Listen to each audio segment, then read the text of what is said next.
How's it going, guys? My name is Matthew Jacobs. I'll be talking to you guys about the future of water and some other issues that represent themselves in today's current time.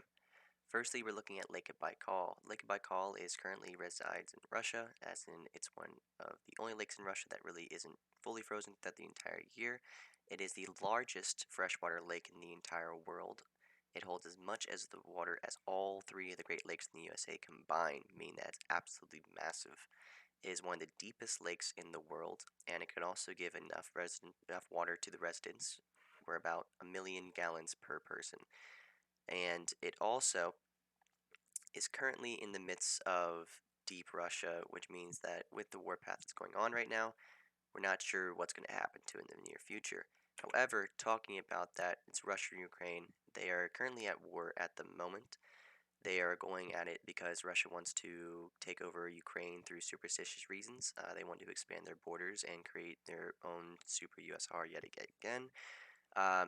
Because of this, Russia is facing large sanctions from the rest of the world, as most of the people in the world are very against this war from happening.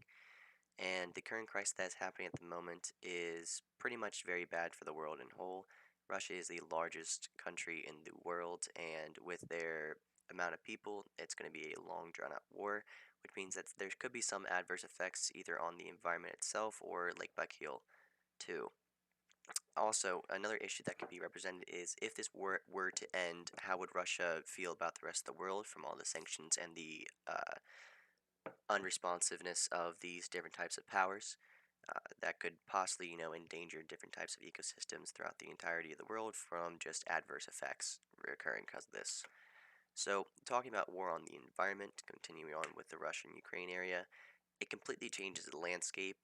It can also completely kill all the organisms in a certain area. Let's say there's airstrikes, bombings, napalms, fires. It does a lot of harm on the environment.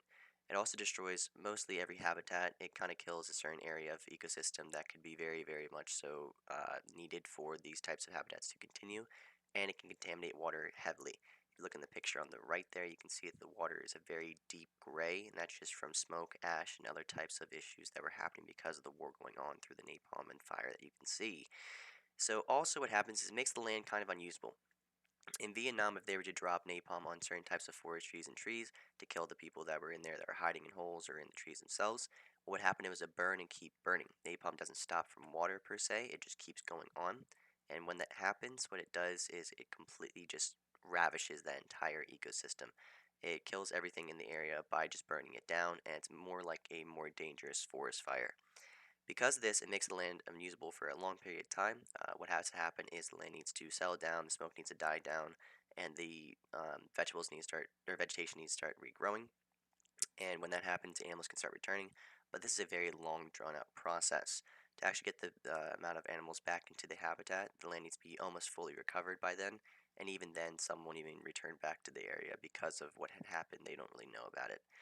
Continuing on, the bigger thing about this is war just creates more adverse effects the longer the war goes on. Keeps changing the ecosystem and destroying everything, which is really not a good thing.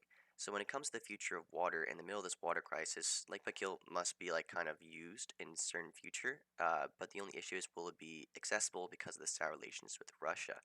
If they were to try to take it by force, could the lake be destroyed just by contamination and not really, usable? And what would happen in the future if the water is not actually distributed? Thanks so much.